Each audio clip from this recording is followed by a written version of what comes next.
ఇప్పుడు ఆజ్ఞా చక్రాన్ని సంబంధించి చెప్పినప్పుడేమో టోటల్గా మన బ్రెయిన్ కానీ ఆ బ్రెయిన్తో పాటు ఉండే మొత్తం టోటల్ బాడీ యొక్క నర్వస్ సిస్టమ్ యొక్క ప్రచోదనానికి సంబంధించి మణిపూరం ఉందనుకోండి, నాభి చుట్టూ ఉండే మణిపూరకు సంబంధించి డైజెస్టివ్ సిస్టమ్ అంటే బాడీలో ఉండే జీర్ణ వ్యవస్థకు సంబంధించి అంటే తిన్న ఆహారము దాన్ని చక్కగా హాయిగా అరిగించుకోవడం. దాని కిందనున్న స్వాధిష్టాన కిందనున్న మూలాధారం దగ్గరికి వెళ్ళినప్పుడేమో యూరినో జెనిటల్ ఆర్గాన్ సిస్టమ్ సంబంధించి చెప్పారు. అంటే టోటల్గా మన బాడీలో ఎన్ని సిస్టమ్స్ ఉంటాయి మెడికల్గా కానీ, ఒకసారి ఎప్పుడో మీరు నాతో చెప్పినట్టు గుర్తు 12 సిస్టమ్స్ ఉంటాయి. ఏంటవి? వాటిని అంటే ఇప్పుడు అటు తిరిగి శ్వాస బాగా తీసుకోవడమే, అటు తిరిగి తిన్న ఆహారాన్ని అరిగించుకోవడమే, అటు తిరిగి గుండెల్ని బాగా అంటే బీపీను షుగరు రాకుండా చేసుకోవడము, లేకపోతే కనుక బ్రెయిన్కి చాలా అందంగా హాయిగా దాన్ని కాపాడుకోవడం. దీన్ని ఆధునిక మెడిసిన్ ఏదో మెడికల్ ద్వారానో లేకపోతే కనుక ఏదో కెమికల్ ద్వారానో చెప్పి ఉండాలి. ప్రాచీనమైన భారతీయ సనాతన ధర్మమేమో ఒక మనిషి తనను తను జాగృతపరచుకోవడం ద్వారా చెప్పి ఉండాలి. ఇప్పుడు ఈ కన్ఫ్యూషన్స్కి మీరు ఇచ్చే సమాధానం ఏంటి? సింపుల్గా ఉంటే ఏన్షియన్ సైన్స్ అండి, కాంప్లికేట్ చేస్తున్నాం మనం దాన్ని. So it is like complicated system. So 12 systems ఒకదానికొకటి లింక్ అయ్యి అన్ని కలిపి చేస్తున్నాయి. ఓకే. ఎందుకంటే ఇప్పుడు మనం చూస్తున్నామంటే if eyes were like on looking something, your tongue was talking, చెవులు వింటున్నాయి. ఇవన్నిటికీ ఉండే లోపల ఇంటర్ కనెక్షన్స్ ఉంటాయి కొన్ని. సో ఆ ఇంటర్ కనెక్షన్స్ అన్ని managed by some heads. Like ఈ 12 ఆర్గాన్ సిస్టమ్స్ ఏవైతే ఉన్నాయో అవన్నీ పనిచేస్తాయి. పర్టికులర్ గా when comes to nervous system, parasympathetic, sympathetic nervous system అంటే ఆటోనోమస్ అలా అంటాము. సో వాటి యొక్క కండిషన్స్ ఏ ఉంటాయి అంటే శరీరం దాన్ని కూడా బాగు చేసుకోవాలి కదా. మనం ఏదంటే పెట్టేస్తున్నాం లోపలికి, అది అరిగించేంత అది ఎంత శ్రమ పడుతోంది అన్నది కనుక తెలిస్తే తిండి ఎక్కువైపోయి తింటున్నామండి. ఖచ్చితంగా చెప్పాలంటే మితంగా తినాలి అనేది ఏన్షియంట్ సైన్స్ చెప్తోంది. విచ్చలవిడిగా తినడం అనేది ఇప్పుడు మనకు అలవాటు అవుతోంది. దానివల్ల వస్తున్న రోగాలు వీఆర్ కాంప్లికేటింగ్. అదే మామూలుగా తినేటప్పుడు ఇంకో 2 ముద్దలు తినగలిగి ఆగినవాడు గొప్పవాడు. ఒకలా చెప్పాలంటే ఒక 70% తీసుకోండి, దాంట్లో ఒక 50% విత్ హైడ్రేషన్ వాటర్, 25% నీ గాలి అంటే స్పేస్ ఉండాలి.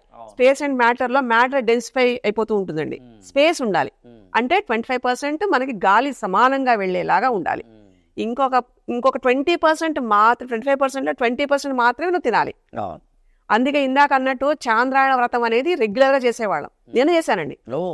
అదేంటంటే మనకి పాడ్యం నుంచి మళ్ళీ పున్నం వరకు రోజు ఒక్కొక్క ముద్ద పెంచుకుంటూ వెళ్ళడం, మళ్ళీ పౌర్ణం నుంచి మళ్ళీ ఒక్కొక్క ముక్క తగ్గించుకుంటూ రావడం. పేరేంటన్నారు? చాంద్రాయణ వ్రతం అంట. చాంద్రాయణ వ్రతం. చాంద్రాయణ వ్రతం అంటే చంద్రుడి కళల్ని బట్టి వెళ్తాం.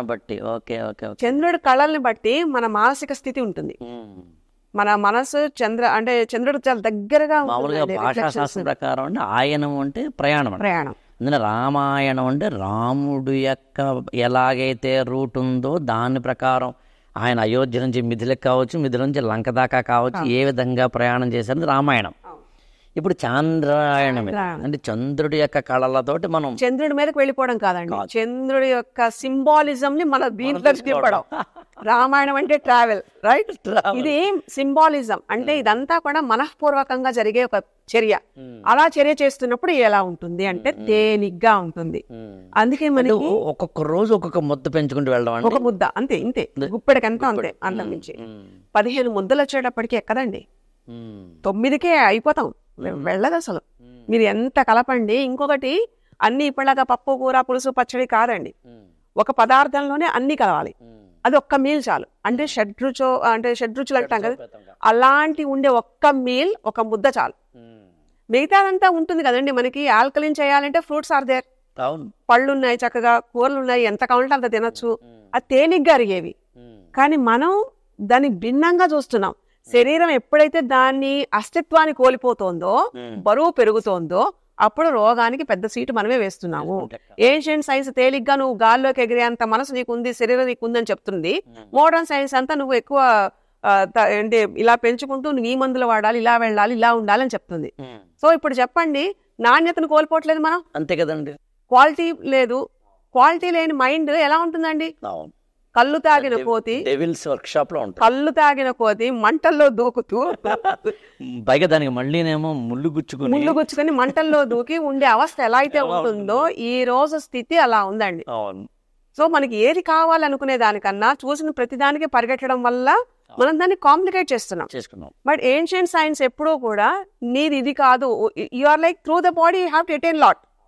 సో ఈ శరీర ధారణ ద్వారా నువ్వేం చెయ్యాలి, ఎలా నీ ఉత్తమ గతులను పొందాలి అనుకునే దానికి శరీరంతో దేవతలు కూడా ఇలాంటి జీవితం కావాలి అనుకుంటారు.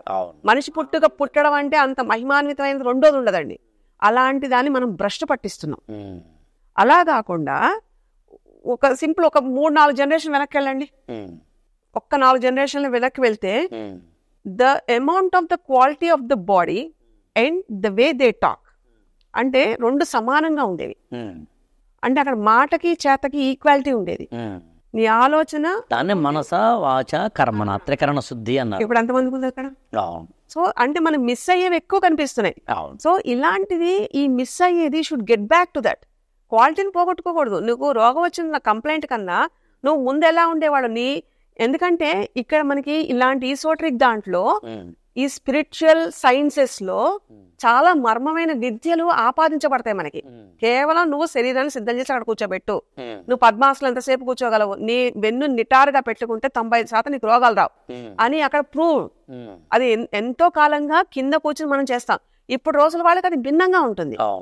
అలా చేస్తున్నప్పుడు ఏం జరుగుతుంది అంటే నీ కూర్మనాడి ఓపెన్ అవుతుంది. మేధోనాడి అంటే it is like basal ganglia, అంటే మన బ్రెయిన్ స్టెమ్ నుంచి ఫస్ట్ వర్టిబ్రా దగ్గరకు వచ్చి ఒక అప్రూపమైనది. సో అది ఓపెన్ అయితే నీకు ఎలాంటి సందర్భంలో ఏది కావాలి అన్నది ఆసుగా నిన్ను వరిస్తుంది.